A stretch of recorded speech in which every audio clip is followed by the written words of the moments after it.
মঙ্গলবার ভোর রাতে উলুবেড়িয়া থানার পীরপুর মালিকপাড়ায় স্থানীয় বাসিন্দা উত্তম মালিকের বাড়ির শৌচাগারে ঢুকে পড়ে এক পূর্ণবয়স্ক মেছো বিড়াল। সকালে প্রাণীটিকে দেখে গ্রামে চাঞ্চল্য ছড়িয়ে পড়ে। অনেকে এটিকে ভুলবশত বাঘ ভেবে আতঙ্কিত হয়ে পড়েন।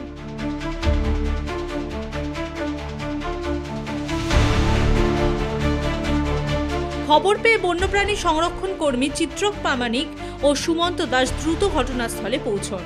প্রায় 200 থেকে 300 জন গ্রামবাসী ভিড় জমিয়েছিল।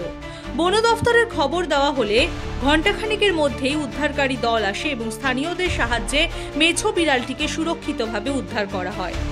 রেঞ্জ অফিসার রাজেশ মুখার্জির তত্ত্বাবধানে এক পশু চিকিৎসক এসে প্রাণীটিকে পর্যবেক্ষণ করে সম্পূর্ণ সুস্থ বলে জানান।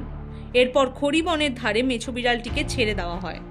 Bureau report, the world.